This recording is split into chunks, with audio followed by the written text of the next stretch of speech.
भोपाल से वक्फ बोर्ड के अध्यक्ष सनवर पटेल ने एक बड़ा बयान दे दिया है।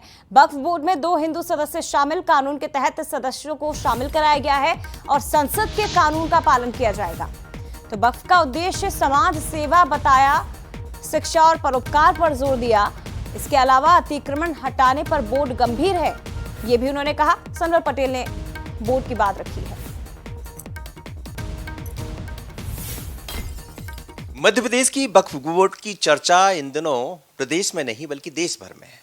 वो इसलिए है कि जब वक्फ बोर्ड की नई कमेटी बनी, जिसके अध्यक्ष फिर से सनवर पटेल बने हैं, तो उन्होंने 2 हिंदू लोगों को भी उसमें जोड़ा।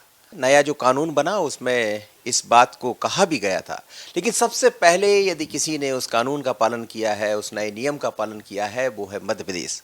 लेकिन जैसे ही ये हुआ, उसके बाद वक्फ बोर्ड की और चर्चा आगे बढ़ गई और मेरे साथ आज वही है सनवर पटेल जी, जो पुनः अध्यक्ष बने। बहुत बधाई सनवर भाई, आपको बहुत धन्यवाद है सर। नई कमेटी आपकी बन गई और बड़ी चर्चा है कि उसमें आपने 2 हिंदू लोगों को शामिल कर लिया।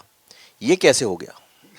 नहीं, भारतीय जनता पार्टी की सरकार ने, मध्य प्रदेश के मुखिया डॉक्टर मोहन यादव जी की सरकार ने यह बोर्ड बनाया है और राज्य सरकार ही बोर्ड बनाती है। तो राज्य सरकार ने हमको भी रखा है और as per act, as per कानून, जब कोई कानून देश की संसद बना देती है तो उस कानून का अक्षरशः पालन करना होता है। तो ये अक्षरशः पालन करते हुए, वक्फ कानून 2025 का अक्षरशः पालन करते हुए ये बोर्ड बना है। और इस बोर्ड में जो कानून में लिखा है कि 2 महिलाएं राज्यों में होना अनिवार्य, मैं धन्यवाद ज्ञापित करता हूं कि नारी सशक्तिकरण को देखते हुए हमने मध्य प्रदेश में 2 के स्थान पर 4 महिलाओं को, 4 बहनों को इसमें सदस्य रखा है। वहीं एक्सपर्ट के नाते 2 नॉन मुस्लिम्स को रखना अनिवार्य, तो उस एक्सपर्ट के नाते 2 विशेषज्ञता के वाले लोग, मनोज मालपानी जी और अनमेश भार्गव जी, इन दोनों को भी इस बोर्ड में रखा गया है। और मुझे लगता है कि इनके बोर्ड में रहने से इनकी विशेषज्ञता का लाभ मध्य प्रदेश वक्फ बोर्ड को मिलेगा।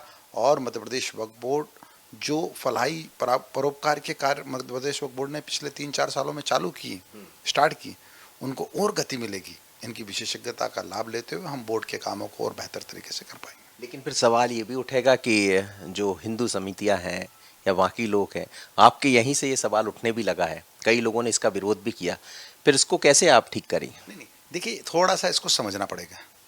असल में किसी भी मस्जिद, मसाजिद, दरगाह या मदरसा समिति, इस प्रकार के किसी भी धार्मिक जो प्रबंध कमेटी होती है या मुतवल्ली होते हैं, उसमें नॉन मुस्लिम्स भाइयों को इन्वॉल्व नहीं किया है। ये तो सीधे सीधे जो राज्य वक्फ बोर्ड है, सिर्फ राज्य वक्फ बोर्डों की जो स्थितियां खराब हो रही थी, जिस प्रकार से राज्य वक्फ बोर्डों के का दुरुपयोग करके नीचे चंद गुंडे वक्फ संपत्तियों पर बैठ गए थे और वक्फ संपत्तियों को खुर्द-बुर्द कर रहे थे।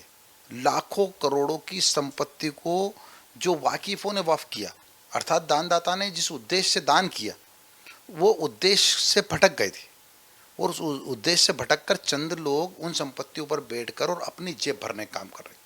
तो उनको कैसे रोका जाए? उनको रोकने के लिए एक्सपर्ट्स व्यूज, एक्सपर्टों की सलाहें, ये 10 सदस्यीय बोर्ड है, इसमें 2 एक्सपर्ट के नाते नॉन मुस्लिम आए। इसमें ऐसा नहीं है कि किसी मस्जिद कमेटी में आए, तो ये प्रश्न ही नहीं है ये कि क्या मंदिर में होंगे, मस्जिद में भी नहीं है। ये बोर्ड को ठीक करने के लिए बोर्ड के मैनेजमेंट की व्यवस्था में इनको डाला है।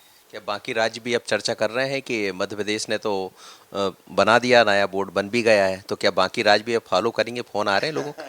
अब ये तो आप ज़्यादा जानते हैं, हम अपने मुंह से क्या कहें, पर निश्चित रूप से हम भी आपके चैनल के माध्यम से देख रहे हैं कि आज ये हम देख रहे थे कि उत्तर प्रदेश ने भी कहा है और अनेक राज्यों से ये बात आ रही है कि मध्य प्रदेश वक्फ बोर्ड जिस तर्ज पर काम किया है और नए कानून के तहत आगे बढ़ा है, तो मुझे लगता है बाकी राज्य भी इस दिशा में, मैं आपके ही चैनल के माध्यम से देख रहा हूँ कि आगे बढ़ रहे हैं। और मुझे लगता है कि सब लोगों को परोपकार के लिए आगे बढ़ना चाहिए, जन कल्याण के कामों के लिए आगे बढ़ना चाहिए, फलाही कामों के लिए आगे बढ़ना चाहिए। ये वक्त तो है ही इसलिए कि आम गरीब ज़रूरतमंद लोगों की मदद की जाए, और कहीं ना कहीं चंद लोग वक्फ की संपत्ति पर कब्जा करके बैठ गए, अपने घर भरने का काम कर रहे हैं। तो मुझे कई बार लगता है कि वाकिफ़ ने जब वक्फ किया होगा और आज कहीं से देख रहे होंगे तो लग रहा होगा क्यों मैंने वक्फ कर दिया। तो वक्फ का मतलब ही था परोपकार, लेकिन परोपकार तो दूर बल्कि संपत्तियों पर कब्जा कर लिया। लेकिन एक ऐसे व्यक्ति को जिम्मेदारी मिली, वो है सनवर पटेल, मध्य प्रदेश के वक्फ बोर्ड के अध्यक्ष बने। उसके बाद से तमाम तरह की चीजें देखने को मिली, लेकिन वो कानून भी सबसे पहले मध्य प्रदेश में लागू हुआ है जो संसद में पास हुआ था, और डॉक्टर मोहन यादव की सरकार ने उसको आगे बढ़ाया। चर्चा देश भर में है अब इसकी, लेकिन आने वाले दिनों में आप वक्फ को देखेंगे कि परोपकार की तरफ कैसे बढ़ता है। डिम्पल के साथ मनोज सैनी, बंसल न्यूज, भोपाल।